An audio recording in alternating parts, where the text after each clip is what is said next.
Assalamualaikum warahmatullahi wabarakatuh. Kami dari kelompok 1 akan membuat sebuah program untuk solusi persamaan nonlinear. Dari kelompok 1 kami akan menggunakan metode bagi dua atau bisection.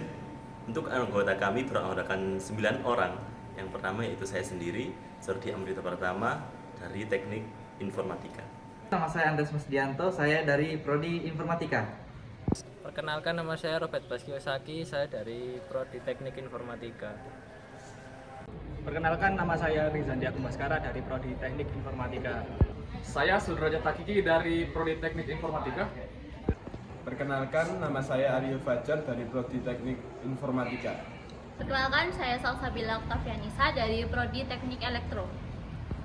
Perkenalkan, nama saya Sandra Melina Alaka Putri dari Teknik Informatika.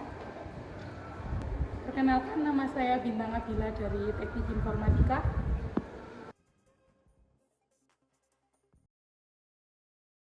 Assalamualaikum warahmatullahi wabarakatuh. Di sini saya mau menjelaskan tentang apa sih pengertian dari metode bagi dua atau bisection.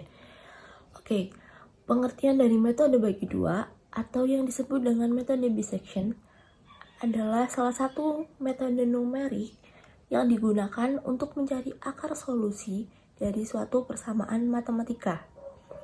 Tujuan utamanya metode ini adalah untuk mencari nilai X yang memenuhi persamaan fungsi X sama dengan 0.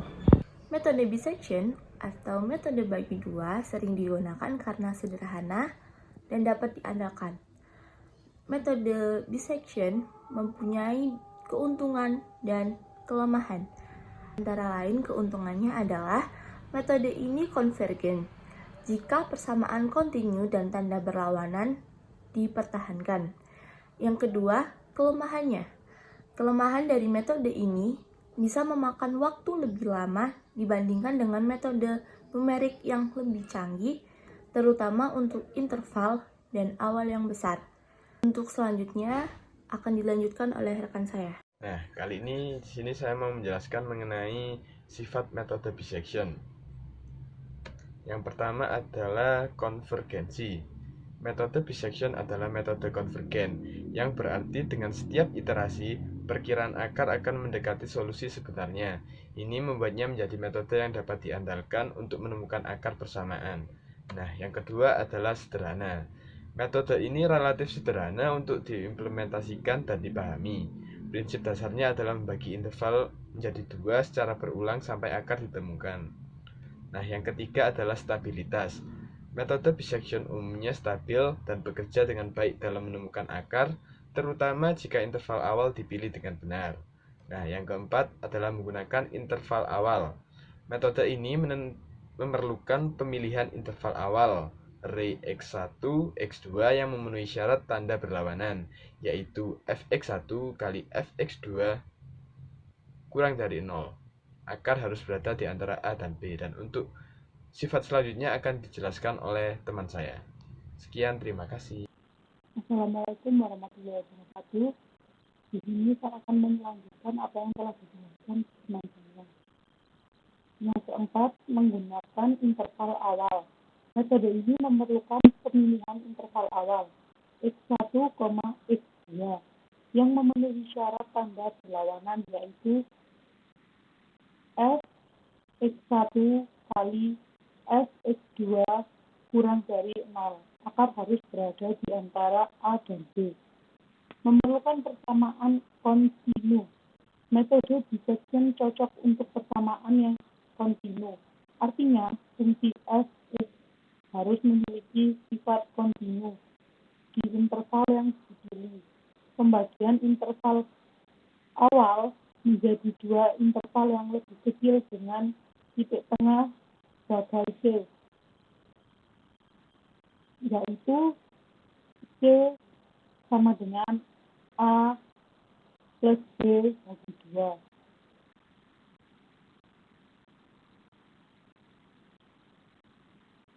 Perbandingan tanda F A kali F B digunakan untuk menentukan di mana akar berada. Jika tanda berlawanan, maka akar berada dalam satu subinterval toleransi. Metode ini digunakan dengan suatu toleransi yang ditentukan sebelumnya.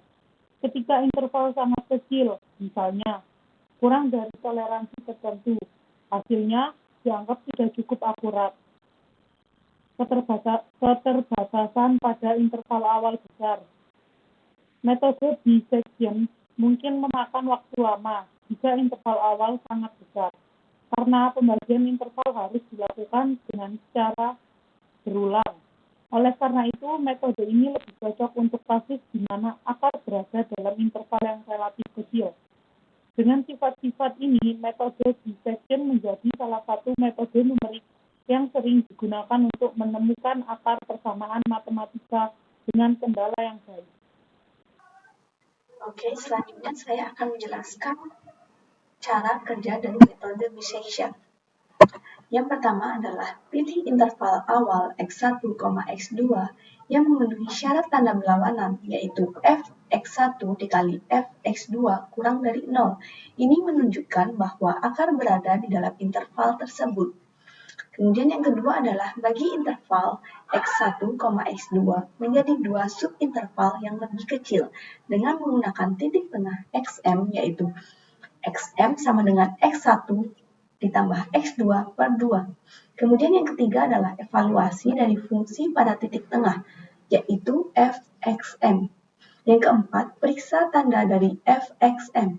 Jika fxm sangat mendekati 0 atau misalnya dalam toleransi yang diinginkan, maka xm dianggap sebagai perkiraan akar yang baik. Kemudian, jika fx1 dikali fx2 kurang dari 0, maka akar berada dalam subinterval x1, xm, sehingga interval x1, x2 diganti menjadi x1, xm. Kemudian jika fxm dikali fx2 kurang dari 0, maka akan berada dalam subinterval xm, x2, sehingga interval x1, x2 diganti menjadi xm, x2. Kemudian ulangi langkah-langkah 3-4 hingga mencapai akar yang memenuhi toleransi yang diinginkan. Kemudian, metode bisection sering digunakan karena sederhana dan dapat diandalkan. Keuntungannya adalah metode ini konvergen jika persamaan kontinu dan tanda berlawanan dipertahankan. Namun, kelemahannya adalah metode ini bisa memakan waktu lebih lama dibandingkan dengan metode numerik yang lebih canggih, terutama untuk interval awal yang besar. Sekian dan terima kasih. Baik, di sini saya akan menjelaskan tentang algoritma perhitungan metode bagi dua. Nah, yang pertama kita tentukan dulu interval awal dari x1 dan x2. Kemudian yang kedua kita hitung xm sama dengan x1 ditambah x2 kemudian dibagi 2. Nah, yang ketiga kita dapat melakukan evaluasi x1 dengan cara fungsi x1 sama dengan x1 pangkat 3 ditambah x1 pangkat 2 dikurangi 3 lalu dikali x1 dikurangi 3. Kemudian yang keempat, evaluasi x2 dengan cara fungsi x2 sama dengan x2 pangkat 3 ditambah x2 pangkat 2 dikurangi 3 kemudian dikali x2 kurangi 3. Kemudian yang kelima adalah evaluasi xm dengan cara fungsi xm sama dengan xm pangkat 3 ditambah xm pangkat 2 dikurangi 3 kemudian dikali xm kurangi 3. Nah, yang keenam untuk evaluasi fungsi xm adalah yang pertama, jika fungsi xm sama dengan 0 maka xm adalah akar. Nah, yang kedua, jika fungsi x1 dikali fungsi xm kurang dari 0 berarti akar berada di interval xm, x1. atur X2 sama dengan XM. Nah, yang ketiga, jika fungsi X1 dikali fungsi XM lebih dari 0, berarti akar berada di interval X2, XM. Atur X1 sama dengan XM. Ulangi langkah 2 sampai 6 hingga akar ditemukan dengan tingkat akurasi yang diinginkan. Oke, sekian dari saya. Untuk materi selanjutnya akan dilanjutkan oleh rekan saya. Oke, terima kasih. Sekian.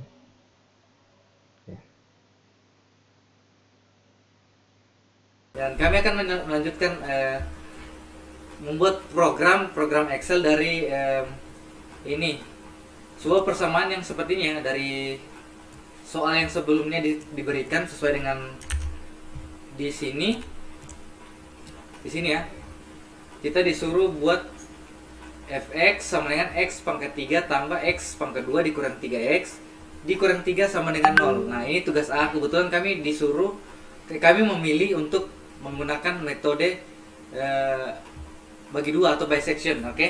Nah, untuk tugas Komnun, metode komputasi dan numerik, oke? Di sini saya sudah buat tabel ya. Nah, yang pertama kita membuat interval ya, interval ini x1 dengan x2 sesuai dengan tugasnya. Ini x1 sama dengan 0, kemudian x2 sama dengan 2. Nah, berarti sini kita taruh 0, oke? Di sini 2. Nah, untuk menghitung XM-nya, XM ini adalah akar ya.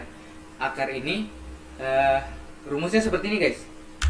Ini buka kurung X1, oke, X1 ditambah X2 tutup kurung dibahagi 2. Oke. Nah, seperti ini guys. Nah, kita lanjut di bagian fx1. Fx1 ini adalah fungsi, oke, fungsi X1 atau hasil evaluasi dari interval X1. Nah, caranya seperti apa menghitungnya? Nah, kita ikut saja nih rumus seperti ini. Oke. Nah, kalau yang bertanya-tanya X-nya ini gimana atau dengan tanda pangkat ini seperti apa? Kita lihat seperti ini contohnya. X ini kita ambil dari X1 ya. X1 dipangkat dengan 3. Nah, tanda kayak semacam tanda petik itu adalah pangkat ya, pangkat 3 ditambah dengan X1 dipangkatkan dengan 2. Oke. Kemudian dikurang 3 dikali X1 ya, X1 ini C dikurang 3. Oke. Kemudian di enter. Nah, dapatlah hasilnya minus 3.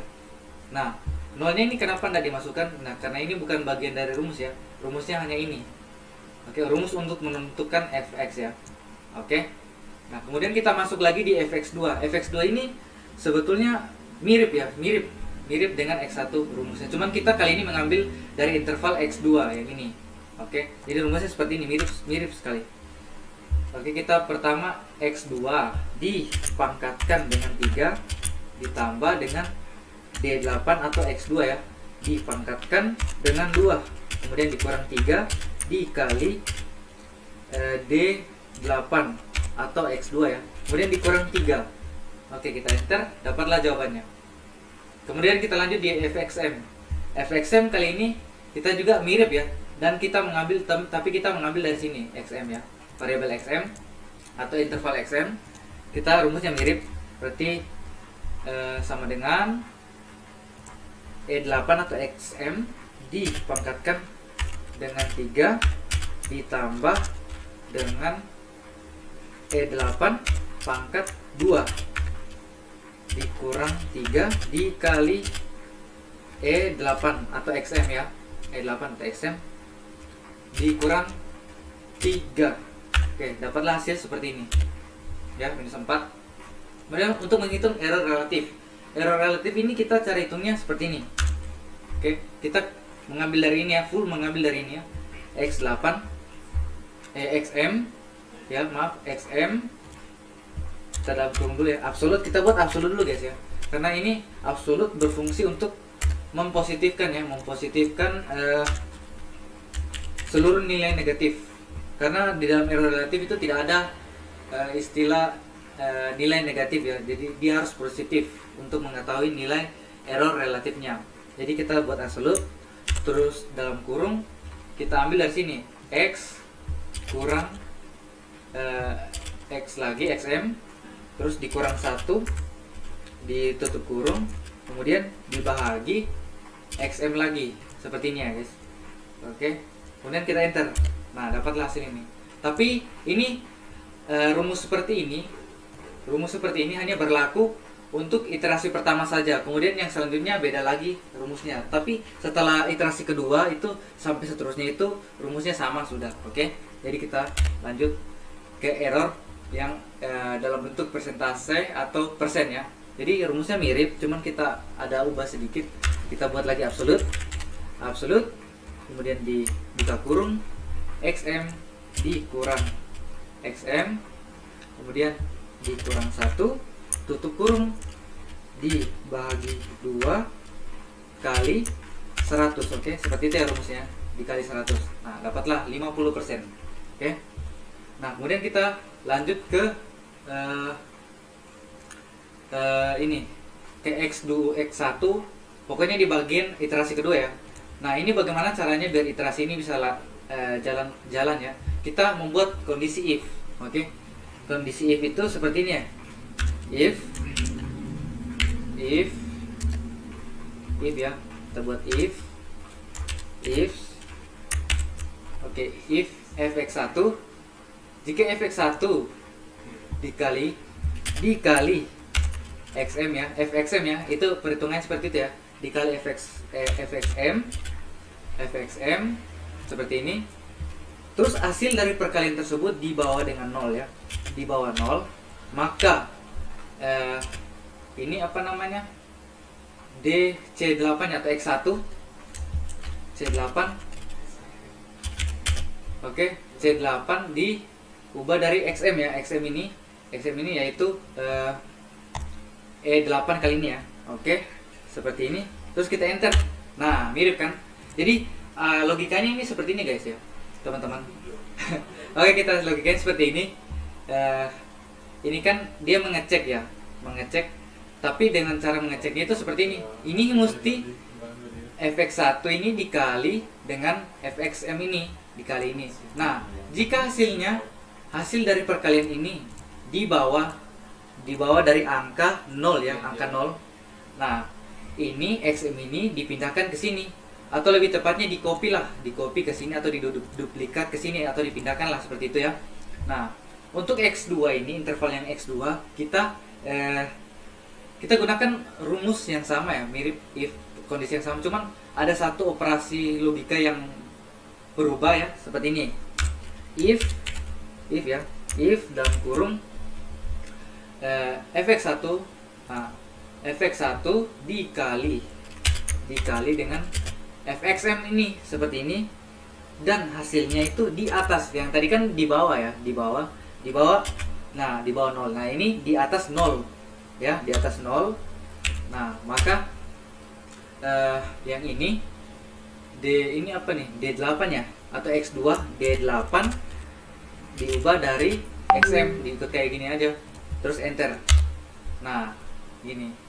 Nah, kalau ada yang bertanya kenapa bukan fx2, sedangkan ini yang kita kerjakan adalah x2, karena ya aturannya dari metode bagi dua seperti ini ya, teman-teman.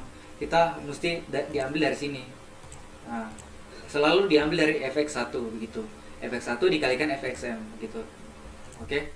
Nah, selanjutnya kita sebelum saya buat lanjutkan yang ini, kita alangkah bagusnya kita mulai dari ini lagi, karena seperti yang saya bilang sebelumnya bahwa rumus dari relatif setelah satu atau yang kedua ya, kedua dan seterusnya itu sudah beda. Namun setelah dari ini 2 ke atas itu udah sama rumusnya ya. Jadi sehingga nanti ketika kita mau jalankan rumus atau di blok terus ditarik drag ya, itu tidak perlu lagi ketik satu persatu gitu. Ya, kita buat kayak gini lagi. Oke. Nah, ini kita buat seperti ini. Tunggu dulu guys ya, tunggu dulu. Kita alangkah bagusnya kita drag dulu ya, 4 ini, karena nanti akan jadi acuan dari XM ya, dari error relatif. Kita drag ini, terus kita tarik ke bawah seperti ini. Sip. Oke. Kita mulai lagi, hitung dari sini. kita buat absolut dulu, ABS absolut. Kemudian, nah kali ini bedanya di sini, kita XM baru, ini kan XM baru, dikurang, tunggu ya guys, aku coba cek ulang lagi yang di atas. Ini tadi dikurang ya, dikurang minus sama dengan ABS XM baru, oke, XM baru dikurang XM lama, oke, tutup kurung, dibahagi XM baru sip, kemudian enter. Nah, dapat jawabannya. Begitu juga dengan error relatif dalam bentuk persentase atau persen ya, kita sama dengan kan ABS sip, ABS coba XM ini dikurangi XM lama, terus dibagi 2 ya, 2 dikali 100, mirip saja, cuman bedanya ini pakai yang ini sama sip, 25%. Hilang, jangan ketawa coba. Tunggu ABS, tunggu kayaknya saat yang salah. ABS ini selama baru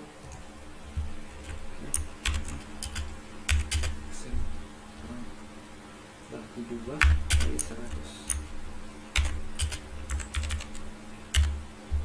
Oh iya, kok hilang tadi ya?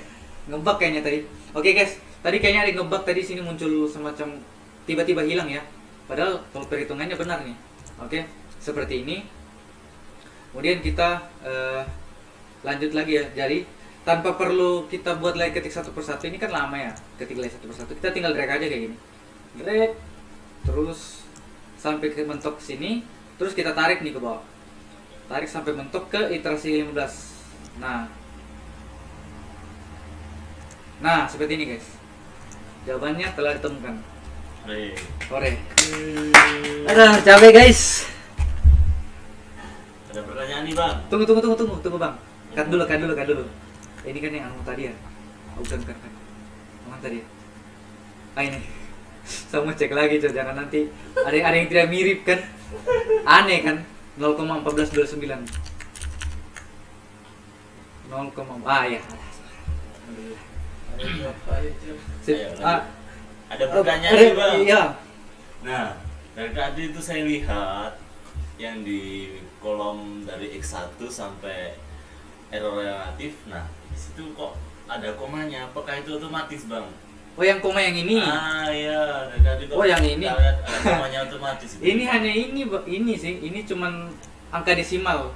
Sebetulnya saya mau buatnya ini ya. Jadi munculnya ini karena saya sudah format selnya ya. Format sel seperti ini. Nah, terus di bagian kategori kita pilih number, terus desimal. Oke, desimalnya 4. Jadi angka di belakang itu, angka di belakang koma itu ada 4. Jadi ini tujuannya saya buat seperti ini biar apa ya? Biar kita bisa menganalisis, biar angkanya bisa lebih detail. Jadi misalkan ada angka nih seperti ini.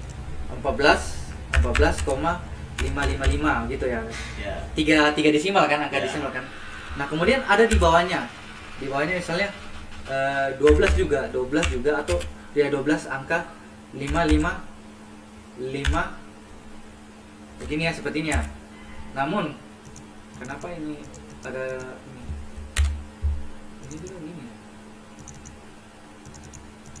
Tunggu ya, ada yang salah nih. Ini desimalnya 5. Ini juga desimalnya 5. Cara apa sih bang? Aji, cara apa sih gimana cok? Hilang oke. Wah, komen astagfirullah. Iya, makin malam lah. Ada sisi per guys. Ada login. Oke. Pokoknya gini ya. Misalkan kalau ada angka nih, ekor belakangnya itu sama begitu. Angka paling belakangnya sama. Tapi nah, kalau kita pasti belakangnya lagi itu ada yang berbeda. Nah, makanya biar kita biar lebih detail. Makanya tambahin angka desimal lagi begitu. Siap.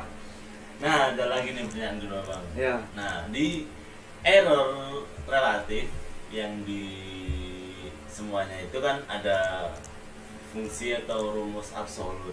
Iya. Dijelaskan oleh Bang Andreas itu tadi untuk mengubah negatif menjadi positif.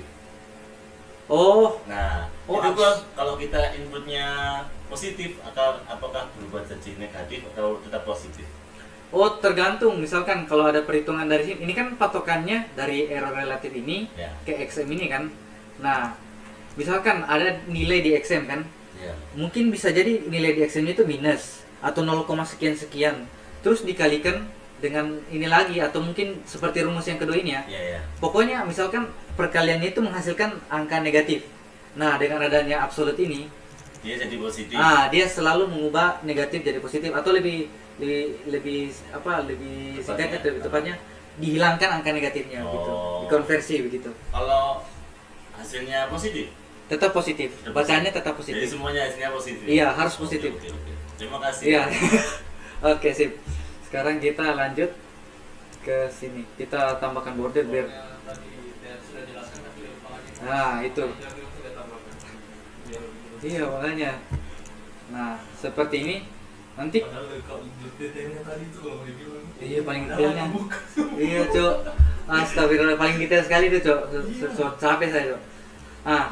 Kemudian kita di sini kali ini akan menghitung bukan menghitung, seperti menganalisis lah error relatifnya. Kan diketahui kan kalau dalam suatu perhitungan numerik kan kita hanya mendekati suatu nilai angka asli ya kan.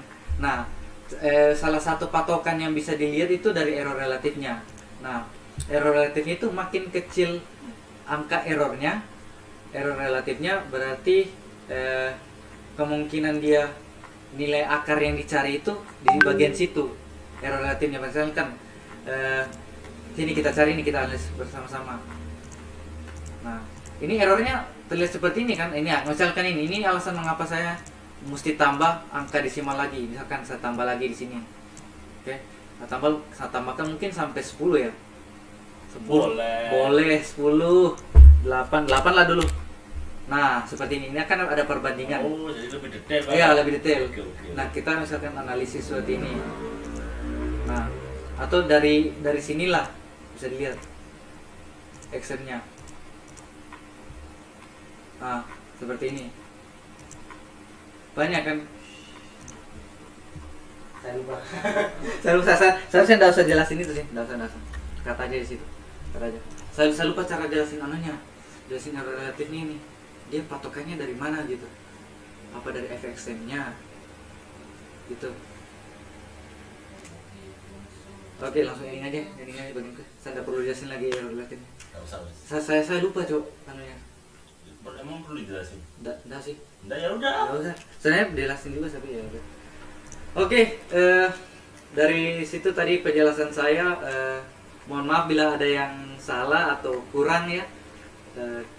Saya akhiri, terima kasih, dan saya lanjutkan kepada teman saya. Oke, terima kasih. Baik, saya akan melanjutkan penjelasan dari Mas Andreas tadi, yaitu dia sudah mengotak-atik bagaimana rumus yang dia terapkan di Excel.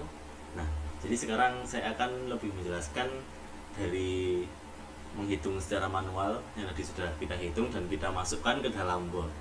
Jadi hasilnya seperti ini.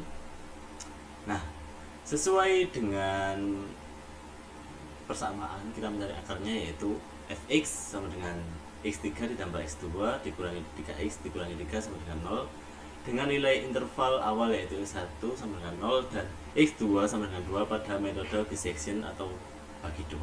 Nah, jadi setelah kita menghitung secara manual di iterasi pertama, kita tabeli seperti berikut. Jika x1 sama dengan 0 dan x2 sama 2, untuk mencari xm kita gunakan rumus yaitu x1 ditambah x2 dibagi 2 menghasilkan 1.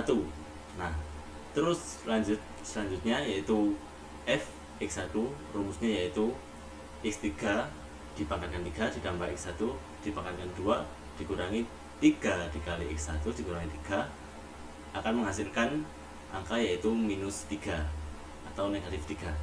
Lanjut di fx2, rumusnya yaitu x2 dipangkatkan 3 ditambahkan dengan x2 pangkat 2 dikurangi 3 kali x2 dikurangi dengan 3 menghasilkan angka 3. Nah, selanjutnya fxm rumusnya yaitu xm dipangkatkan 3 ditambah xm dipangkatkan 2 dikurangi 3 kali xm dikurangi 3. Nah, jadi di setiap ini fx1, fx2 dan fxm itu rumusnya sama, cuma kita mengganti sesuai dengan fungsinya, yaitu x1 menggunakan x1, x2 dengan x2 dan xm dengan xm. Selanjutnya di error relatif. Nah, seperti yang dijelaskan oleh Andreas tadi, menggunakan absolut. Nah, sudah dijelaskan. Untuk rumusnya kita menggunakan xm dikurangi dengan xm dikurangi 1 dibagi dengan xm, hasilnya sama dengan 1. Nah, ini semua bisa kita validasi dengan rumus Excel yang ada di sini. Bisa kita cek persatu, angkanya semua sudah sama. Jadi sudah bisa dipastikan bahwa hitungan kami terbukti kebenarannya. Nah, untuk selanjutnya, itu hasil dari iterasi tersebut. Nah, ini untuk kita gunakan di iterasi selanjutnya. Hasilnya yaitu tidak memenuhi kondisi dari jika fx1 dikalikan dengan fxm kurang dari 0. Nah, jadi di kondisi yang kedua ini tidak memenuhi, berarti akar berada di interval x1 dan xm.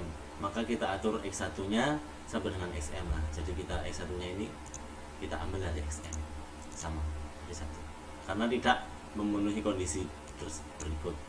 Nah, untuk nilai x2 nya tidak berubah kan dari atas, x2 sama dikarenakan memenuhi kondisi jika fx1 dikalikan dengan fxm lebih dari 0. Nah, ini kondisinya benar, maka tidak kita ubah dan tetap seperti x2 yang ada di atasnya. Mungkin itu saja penjelasan dari saya, kurang lebihnya mohon maaf. Selanjutnya akan dilanjutkan oleh teman saya. Terima kasih. Oke, jadi saya akan melanjutkan dari penjelasan sebelumnya, yaitu iterasi kedua. Di sini saya punya x1 yaitu 1 sama dengan 1 dan juga x2 sama dengan 2. Di sini xm dicari menggunakan rumus x1 ditambah x2 dibagi 2. Lalu xm ketemu dan menjadi 1,5. Lalu untuk fungsi x1 kita menggunakan rumus x1 pangkat 3 ditambah x1 pangkat 2 dikurangi 3 kali x1 dikurangi 3, yang hasilnya menjadi minus 4. Lalu untuk fungsi x2 kita juga menggunakan rumus yang sama, yaitu x2 pangkat 3 ditambah x2 pangkat 2 dikurangi 3 kali x2 dikurangi 3, yang hasilnya menjadi 3. Lalu untuk fungsi xm sama juga, kita menggunakan rumus yaitu xm pangkat 3 ditambah xm pangkat 2 dikurangi 3 kali xm dikurangi 3, yang hasilnya menjadi minus 1,875. Untuk error relatif kita menggunakan rumus absolut atau mutlak, yaitu xm baru dikurangi xm lama dibagi xm baru, yang hasilnya menjadi 0,3333. Nah, dari hasil iterasi tersebut akan memenuhi kondisi jika fungsi x1 dikali fungsi xm kurang dari 0, yang berarti akar berada di interval x1 dengan xm. Atur x1 menjadi xm, maka nilai x2 tidak berubah di iterasi selanjutnya karena tidak memenuhi kondisi jika fungsi x1 dikali fungsi xm lebih dari 0. Itu mungkin sekian dari saya, selanjutnya akan dijelaskan oleh teman saya. Baik, di sini saya akan melanjutkan iterasi berikutnya, yaitu iterasi ketiga. Di sini bisa kita lihat x1 sama dengan 1,5 dan x2 sama dengan 2. Nah, xm ini dengan rumus x1 tambah x2 dibagi 2 menghasilkan 1,75.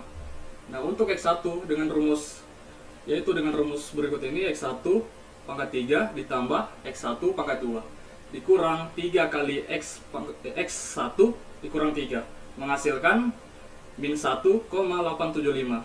Untuk f2 nya, untuk x2 nya di sini dengan rumus x2 pangkat 3 ditambah x2 pangkat 2 dikurang 3 dikali x2 kurang 3 menghasilkan 3.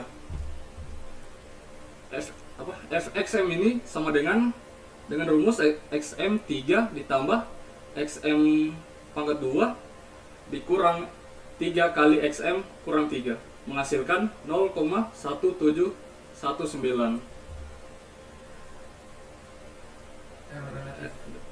Berikut error relatif dengan absolut xm baru kurang xm lama dibagi xm baru menghasilkan 0,1429. Nah, hasil dari literasi tersebut memenuhi kondisi jika f(x1) dikali fxm kurang dari 0. Berarti x1 tidak berubah. Nilai x2 berubah di iterasi selanjutnya menjadi sama dengan xm karena tidak memenuhi kondisi jika fx1 dikali fxm kurang dari 0. Nah, mungkin itu saja. Sekian video dari kami. Semoga sedikit dari apa yang kami sampaikan bisa bermanfaat bagi penonton semuanya. Atas nama perwakilan dari kelompok 1, saya mengucapkan terima kasih dan mohon maaf apabila ada beberapa kesalahan dari kami. Sekian, wassalamualaikum warahmatullahi wabarakatuh.